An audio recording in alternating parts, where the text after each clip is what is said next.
To attach skills to a Seesaw activity, you have the activity open, and I'm going to scroll down below the part where we have a multimedia attachment, and below the student template, there's an activity or a section that says more options. So I click on that and it opens. I can type in some notes. This is one place where some teachers have been including information for other teachers they share it with, also including links maybe to the videos or other things attached. So if I wanted to, I could copy this again and I could put that in the teacher notes.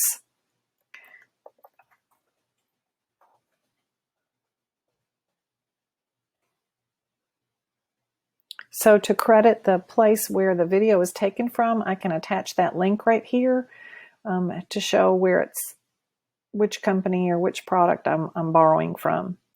For skills, right now there are no skills attached. So when I click on edit, I have the option of choosing a skill that I might have already entered, which I don't have any kindergarten math skills. So I'm going to click on new skill. And this window comes up. I would have to enter some information to fill in this, this box. Some of the things I get from the actual, like the Engage New York site, I can click here down at the bottom and it tells me exactly what the skill is. I can just scroll across to copy it and I can paste that in here to describe it. I'm going to enter other information. I can enter this skill in sort of a general form like I have here, where I've taken the information from the video and from the Eureka Math website to say what it is the students are doing. I could also create a skill that comes from the North Carolina Standard Course of Study. So I have pulled up the Kindergarten Mathematics Standard Course of Study, and this activity that we're doing is going to cover this particular skill. So I might want to put a quick code in that makes sense, and then also copy the information and add that to the description here, and then fill in the rest.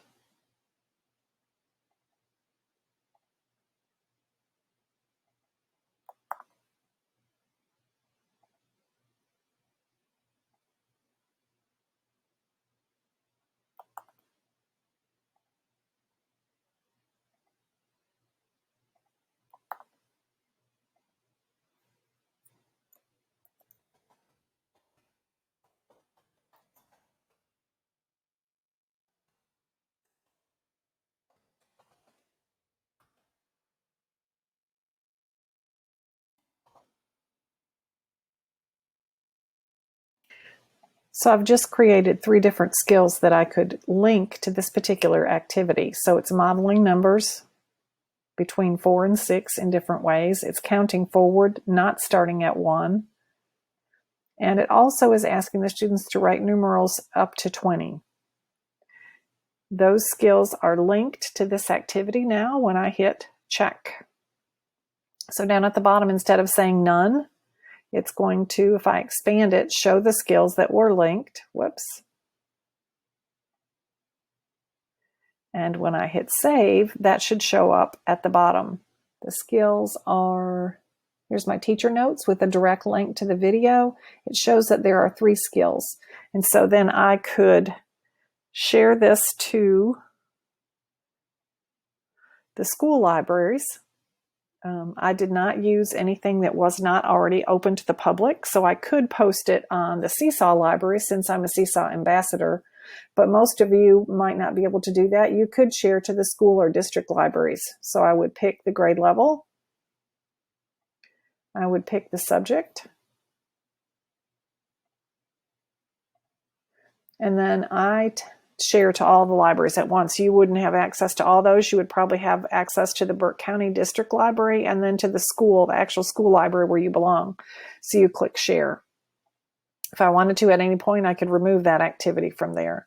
I can also get a teacher link in order to share this with particular teachers in an email.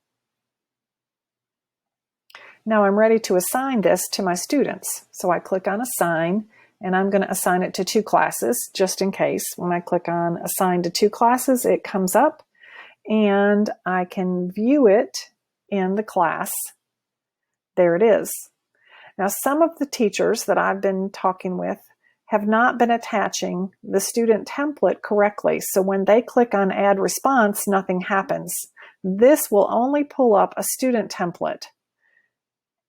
Let me go back and edit the activity so I can explain. If you attached your student template up here as part of the directions where it had said multimedia example or lesson, then when you click Add Response, there's nothing to add. They only get pages to work on if you attach the student template down here where it says student templates, like I did in the video.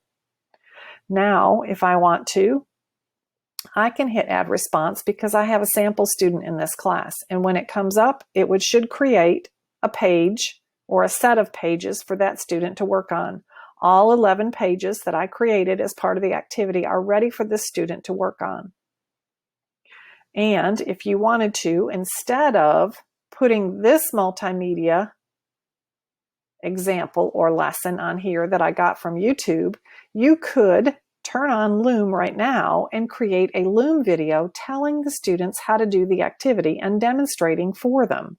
If I were to click Loom now, I could just do the work, read the example, take the pens and the pencils and draw and color on the page the way I want it to, save my Loom video, and then attach my Loom video in the teacher directed part where it's the multimedia example. And they would click over here on this link.